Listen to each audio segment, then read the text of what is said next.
দর্শক একটাও সিট খালি নেই, বাইরে টিকিটের জন্য হাহাকার, আর ভেতরে শুধু একটাই আওয়াজ, কেকেআর।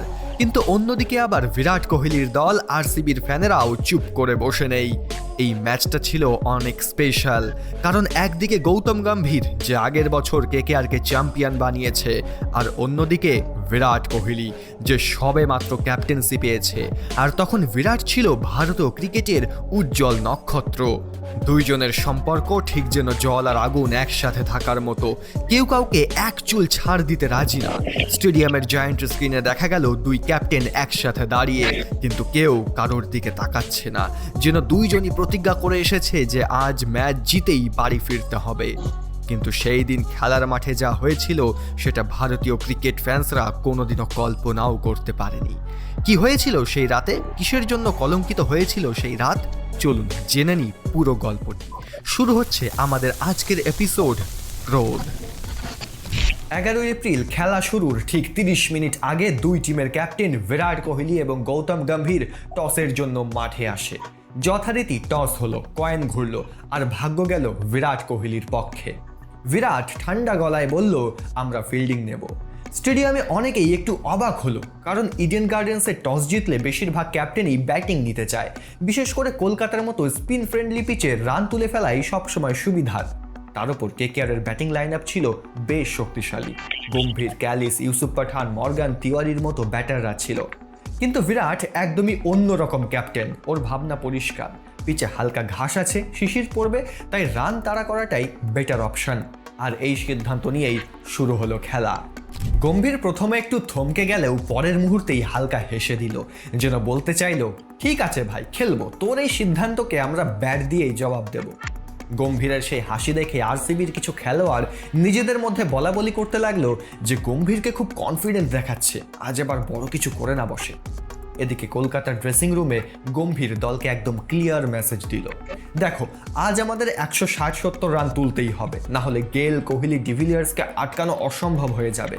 সবাই একসাথে গম্ভীরের কথায় সায় দিল, আর মাঠে নামার আগে একেবারে চার্জড আপ হয়ে গেল কেকেআর শিবির। ওদিকে বিরাট কোহলি তার প্ল্যান একদম সেট করে রেখেছে। গম্ভীরকে দ্রুত ফেরাতে পারলে কেকেআরের অর্ধেক কাজ শেষ। ফিল্ডারদের একে একে ডেকে বলল, গম্ভীরকে চান্স দিও না, ও যদি 50+ করে ফেলে তাহলে ম্যাচ কঠিন হয়ে যাবে, তাই শুরুতেই চাপে ফেলতে হবে। কোহলির চোখে মুখে তখন একটা স্পষ্ট আগ্রাসন, আর এটাই ওকে অন্যদের থেকে আলাদা করত। নিজের 100% দিয়ে দলকে সামনে টেনে নেওয়ার অদম্য ইচ্ছা ওর মধ্যে সব সময় ছিল। ইডেন গার্ডেন্সের গ্যালারিতে তখন উত্তেজনার পারদ চরমে। কেকেআরের দুই ওপেনার গৌতম গম্ভীর আর মনবিন্দর বিসলা এক প্রান্তে দাঁড়িয়ে প্রস্তুত, আর অপর প্রান্তে বল হাতে দাঁড়িয়ে রয়েছে মাইসেস হেনরিকেস। আম্পায়ার বল হাতে তুলে দিতেই গ্যালারির চিৎকার আরও বেড়ে গেল। হেনরিক্সের প্রথম 5 বলে একটাও 4-6 আসলো না। এবার তিনি 6 নম্বর বল করলেন অফ স্টাম্পের বাইরে। বিসলা কাট করতে গেলেন, কিন্তু ব্যাটের কানায় লেগে বল উঠে গেল পয়েন্টে দাঁড়ানো রাহুলের হাতে, আউট। প্রথম ওভারেই উইকেট। কেকেআরের ফ্যানরা হতাশ হয়ে পড়ল, আর আরসিবির খেলোয়াড়রা একসাথে গর্জে উঠল। কিন্তু গম্ভীর ঠান্ডা, সে জানে আজ এই ম্যাচ ওকেই ধরে রাখতে হবে। তারপর শুরু হলো গম্ভীর ঝড়। গম্ভীর বুঝে গেল শুরুটা কঠিন হলেও চালিয়ে খেলতে হবে। দ্বিতীয় ওভারে আরপি সিং এর বলে পয়েন্টের ওপর দিয়ে তখন চিন্তায় পড়ে গেল। তারা ভাবতে লাগলো, এই গম্ভীরকে কিভাবে থামাবো। প্রথম উইকেট পড়ার পর ক্যালিস এসেই স্লো ব্যাটিং করছিলেন, কিন্তু অন্যদিকে গম্ভীর একের পর এক বাউন্ডারি মারছিলেন। 9 নম্বর ওভারে বিনয় কুমার তার শেষ বলে জ্যাক ক্যালিসকে আউট করে দেয়। 19 বলে মাত্র 16 রান করে জ্যাক ক্যালিস আউট হয়ে যায়। তার এই স্লো ইনিংস কেকেআরকে অলরেডি চাপে ফেলে দিয়েছিল। তবে এরপর মাঠে এলো ইউসুফ পাঠান। মাঠে এসেই প্রথম বলেই 4, পরের বলেই ছক্কা, যেন হঠাৎ ঝড় তুললেন তিনি। দেখে মনে হচ্ছিল কলকাতা সহজেই 170-80 দিকে যাবে। কেকেআর ভালোই খেলছিল, দেখে মনে হচ্ছিল এরা দুইজন ইনিংসটাকে সামলে নিয়ে একটা বড় স্কোর তৈরি করবে। 12 ওভার শেষ, স্কোর বোর্ডে কেকেআরের রান 95-2। স্টেডিয়ামের ফ্যানরা তখনও আশাবাদী। এখনো হাতে 8 ওভার, গম্ভীর আছে, তিওয়ারি, মর্গান আছে, 170-80 রান তো হবেই। কিন্তু ক্রিকেট যে শুধু সংখ্যার খেলা না, সেটা বোঝা গেল ঠিক পরের কয়েক ওভারে। 13 নম্বর ওভারের পঞ্চম বলে লং অনে একটি বড় 6 মারতে গিয়ে ইউসুফ পাঠান সহজ ক্যাচ দিয়ে বসলেন বিনয় কুমারের হাতে। পাঠান যে ঝড় তুলেছিল সেটি শেষ হলো। এবার 16তম ওভার। গম্ভীর তখন 59 রান করে ফেলেছে। ব্যাটিং দেখে মনে হচ্ছিল আজ একদম শেষ পর্যন্ত থাকবে, কিন্তু তখনই এলো সেই মুহূর্ত যা পুরো ম্যাচ ঘুরিয়ে দিল। বিনয় কুমার বল করলেন। গম্ভীর ক্রিজ ছেড়ে বেরিয়ে এসে শট খেলতে গেল, কিন্তু বলটা হালকা ব্যাটের কানায় লেগে ওপরে উঠে গেল আর বল সোজা বোলারের হাতে। গম্ভীর আউট। পুরো ইডেন স্তব্ধ। ড্রেসিং রুমে তখন কেকেআরের কোচ ট্রেভার বেলিস মাথায় হাত দিয়ে বসে আছে, কারণ সবাই জানে গম্ভীর আউট মানে কলকাতার ব্যাটিং ধসে পড়া। As a prop trader, the work Yusuf পাঠান গম্ভীরের পরে কেকেআরের মূল ভরসা ছিল ইয়ন মর্গান, কিন্তু আজ যেন কিছুই ওর পক্ষে ছিল না। 17 নম্বর ওভারের দ্বিতীয় বলে আরপি সিং এর ফুল টস বল মর্গান ব্যাটের মাঝখানে লাগাতে পারল না, আর লং অন বাউন্ডারিতে দাঁড়িয়ে থাকা সাবস্টিটিউট ফিল্ডার ড্যান ক্রিশ্চিয়ান সহজ ক্যাচ নিল। মর্গান মাত্র 2 রান করে আউট। কেকেআর তখন একদম ব্যাকফুটে। স্কোর 132-5। গম্ভীর মর্গানের বিদায়ের পর কেকেআরের বাকি ব্যাটসম্যানদের ওপর দায়িত্ব ছিল অন্তত 30-35 রান যোগ করার, কিন্তু হলো তার উল্টো। 18তম ওভারে তিওয়ারি আউট। 19তম ওভারে ভাটিয়া পরপর 2 চার মেরে টিমের স্কোর কিছুটা এগিয়ে দেয়, কিন্তু শেষ ওভার মানে 20 নম্বর ওভারে ভাটিয়া এবং ম্যাকলারেন পরপর আউট হয়ে যায়। কেকেআর 20 ওভার শেষে মাত্র 154 রান করতে পারল। যেখানে 180 রান আশা করা হচ্ছিল, সেখানে মাত্র 154 রান। ড্রেসিং রুমে গিয়ে গম্ভীর নিজের গ্লাভস ছুঁড়ে ফেলল। হতাশ চোখে স্কোর বোর্ডের দিকে তাকিয়ে থাকলো কিছুক্ষণ। গ্যালারিতে তখন কেকেআর ফ্যান্সদের মুখ কালো, আর আরসিবির ফ্যানরা উল্লাস করছে আর বলছে গেল আসছে, এবার কেকেআর শেষ। কিন্তু এটা তো শুধু স্কোর বোর্ডের খেলা না। ক্রিকেটে অনেক সময় কম রানও ভয়ঙ্কর হয়ে উঠতে পারে। তাহলে কি কেকেআরের বোলাররা কোনো মিরাকেল করতে পারবে, নাকি গেল একাই ম্যাচ শেষ করে দেবে? 155 রানের টার্গেট কাগজে কলমে খুব বেশি কিছু না, বিশেষ করে যখন দলে আছে Chris Gayle, Virat Kohli, AB ডিভিলিয়ার্সের মতো ব্যাটার। কিন্তু ম্যাচটা কেকেআরের হোম গ্রাউন্ড ইডেন গার্ডেন্সে। দর্শকদের গর্জনে পুরো স্টেডিয়াম কাঁপছে। গম্ভীর তার বোলারদের বারবার বলে দিচ্ছে প্রথম 6 ওভারের ভেতর কিছু উইকেট চাই, না হলে গেল এই ম্যাচ একাই শেষ করে দেবে। কিন্তু ম্যাচের প্রথম ওভার থেকেই বোঝা গেল গেল আজ অন্য মুডে আছে। প্রথম ওভারের চতুর্থ বলেই গেল জোরে ব্যাট চালালো, আর বল গুলির বেগে চলে গেল বাউন্ডারির বাইরে। ক্রিস গেল তার আগ্রাসী ব্যাটিং দিয়ে আরসিবির ইনিংস শুরু করলেন। এবার তৃতীয় ওভারে বল হাতে নিল রায়ান ম্যাকলারেন। এই ওভারের তৃতীয় বলেই গেলের সঙ্গী মায়াঙ্ক আগরওয়ালকে আউট করে দিলেন তিনি। কিন্তু গেল নন স্ট্রাইকার এন্ডে দাঁড়িয়ে সব কিছু দেখছিল। মনে মনে একটা প্রতিজ্ঞা নিয়েই নিয়েছিল যে এই ওভারে একটা 6 তো আমি মারবই। আর ওভারের শেষ বলে তিনি যেমনটা ভেবেছিলেন তেমনটাই করলেন। ম্যাকলারেন বল করলেন অফ স্ট্যাম্পের বাইরে একটা ব্যাক অফ লেন্থ ডেলিভারি। গেল যেন আগেই ঠিক করে রেখেছিল যে সে এই বল উড়িয়ে দেবে। গেলের ব্যাট ঘুরলো, বল আকাশে উঠলো, আর 1 সেকেন্ডের মধ্যেই সেটা লং অনের ওপর দিয়ে বিশাল ছক্কা। কেকেআরের ফিল্ডাররা হতাশ হয়ে গেল, কারণ তারা জানে গেল একবার চালু হয়ে গেলে তাকে থামানো প্রায় অসম্ভব। ওদিকে অন্য প্রান্তে বিরাট কোহলি একদম ঠান্ডা মাথায় খেলছিল। প্রথম কয়েক ওভারে শুধু স্ট্রাইক রোটেট করছিল, যেন গেলকে খেলতে দিচ্ছে। কিন্তু তারপর 6ষ্ঠ ওভারে আবার বলে এলো রায়ান ম্যাকলারেন। এইবার কোহলি তার ক্লাস দেখানো শুরু করলেন। ওভারের প্রথম এবং তৃতীয় বলে 2টি সুন্দর বাউন্ডারি মেরে নিজের পরিচয় করালেন। চতুর্থ বল সিঙ্গেল দিলেন। এবারে স্ট্রাইক ছিল ক্রিস গেলের হাতে।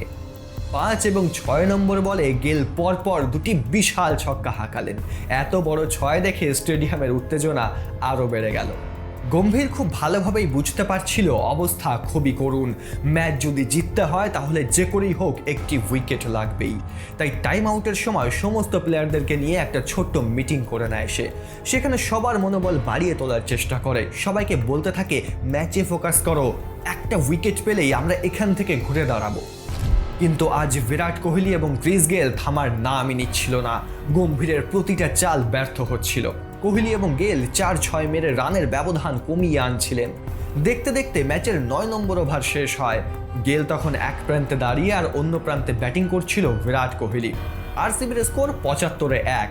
দেখে মনে হচ্ছিল কেকেআরের জন্য বিপদ এগিয়ে আসছে। কিন্তু তখনই একটা ধাক্কা এলো। 9ম ওভারের প্রথম বলে লক্ষ্মীপতি বালাজির স্লোয়ার ডেলিভারিতে কোহলি ক্যাচ দিল লং অফে দাঁড়িয়ে থাকা মর্গানের হাতে। কেকেআরের জন্য এটাই ছিল একমাত্র সুযোগ ম্যাচে ফিরে আসার। কিন্তু কে জানতো আসল নাটক এখনো বাকি। কোহলি আউট হয়ে গেলেও তার মেজাজ ছিল গরম। নিজের ইনিংসে সে হয়তো আরও কিছুটা সময় থাকতে চেয়েছিল, কিন্তু মর্গানের হাতে ক্যাচ দিয়ে তাকে ফিরতে হলো, যা তাকে আরও হতাশ করেছিল। কিন্তু ড্রেসিং রুমে যাওয়ার বদলে সে একটু থামলো আর চোখ তুলে গৌতম গম্ভীরের দিকে তাকালো। গম্ভীর তখন বাকি ফিল্ডারদেরকে নিয়ে উচ্ছ্বাস করছিল, আর ঠিক তখনই কোহলি কিছু একটা বলে উঠল। গম্ভীরও থেমে গেল। এক মুহূর্তের জন্য পুরো ইডেন গার্ডেন্স চুপ। সবাই বুঝতে পারলো কিছু একটা হচ্ছে। কোহলি তখনও ড্রেসিং রুমের দিকে হাঁটছিল, কিন্তু হঠাৎ করেই পেছন ফিরে গম্ভীরের দিকে এগিয়ে এলো। কি বললি? কোহলি জিজ্ঞেস করলো গম্ভীরকে। গম্ভীরও চুপ থাকার মানুষ না। তুই যা বললি সেটাই তোকে মানায়। দুজনেই এবার একে অপরের দিকে একদম মুখোমুখি চলে এলো। এক হাত তুলে গম্ভীর কিছু একটা বলছিল, আর কোহলি তখন পুরো আগ্রাসী মেজাজে তার দিকে এগিয়ে আসছিল। মনে হচ্ছিল মাঠের মধ্যেই ধাক্কাধাক্কি লেগে যাবে। কিন্তু তখনই রজত ভাটিয়া এবং আম্পায়ার এসে দুজনকে আলাদা করলো। গম্ভীরকে একদিকে সরিয়ে নিল আর কোহলিকে ঠেলে পেছনে পাঠিয়ে দিল। গম্ভীর তখনও কিছু একটা বলছিল, কিন্তু ভাটিয়া বলল, এইসব বাদ দে ভাই, খেলায় ফোকাস কর। কিন্তু ততক্ষণে যা হওয়ার হয়ে গেছে। কোহলি আর গম্ভীরের এই উত্তপ্ত বাক্য বিনিময়ের ভিডিও রাতারাতি সোশ্যাল মিডিয়ায় ভাইরাল হয়ে গেল। গম্ভীর আর কোহলি দুইজনেই দিল্লির ক্রিকেটার, একসময় একসাথে খেলেছেন, কিন্তু আজকের এই লড়াই দেখে মনে হচ্ছিল তারা দুইজন এখন চরম প্রতিপক্ষ। আরসিবির ফ্যানরা বলছিল গম্ভীর ইচ্ছা করেই কোহলিকে উল্টোপাল্টা বলছিল, আর কেকেআর ফ্যানরা বলছিল কোহলি আগে শুরু করেছে, ওসব মেনে নেওয়া যায় না।